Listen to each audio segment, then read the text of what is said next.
Pemirsa menghadiri puncak perayaan hari ulang tahun ke-71 Yayasan Dwi Jendral di Denpasar kemarin, Menteri Pemberdayaan Perempuan dan Perlindungan Anak (PPPA) Bintang Puspayoga mengajak akademisi untuk turut serta bersinergi menciptakan ruang belajar yang aman, nyaman, dan setara antara perempuan dan laki-laki. Hal ini merupakan salah satu upaya mewujudkan Indonesia Emas tahun 2045.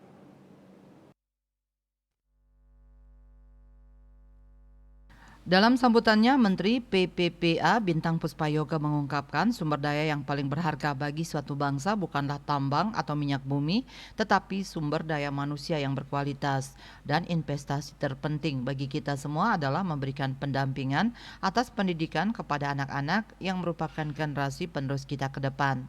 Menteri PPPA mengatakan dalam masa kepemimpinannya, Kemen PPPA telah melakukan berbagai upaya terkait isu pemberdayaan perempuan dan pelindungan anak sesuai dengan 5 arahan Presiden Republik Indonesia. Menteri PPPA pun mengakui pentingnya peran masyarakat termasuk akademisi dalam menuntaskan 5 arahan Presiden RI tersebut. Hal ini menurutnya sejalan dengan komitmen Yayasan Dwi Jendral di usia ke-71 untuk menjaga alam, masyarakat, dan budaya khususnya di Bali. Nah, Yayasan Dwi Jendral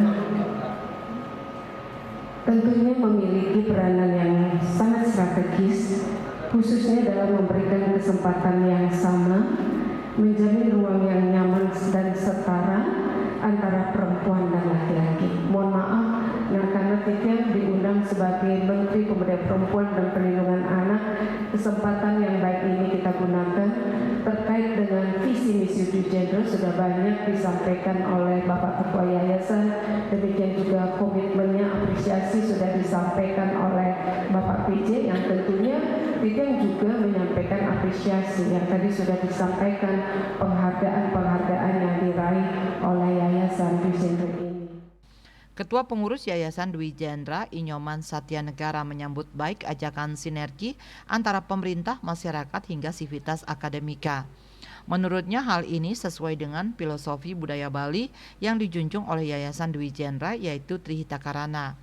Dalam kesempatan tersebut, Asisten 1 Bidang Kesejahteraan Rakyat Pemerintah Provinsi Bali Idewo Gede Mahendra Putra menyebutkan Yayasan Dwi Jendral yang secara komprehensif menyediakan pendidikan PAUD, SD, SMP, SMA, SMK, dan universitas telah banyak memberikan kontribusi terhadap kemajuan dunia pendidikan dan kebudayaan di Bali.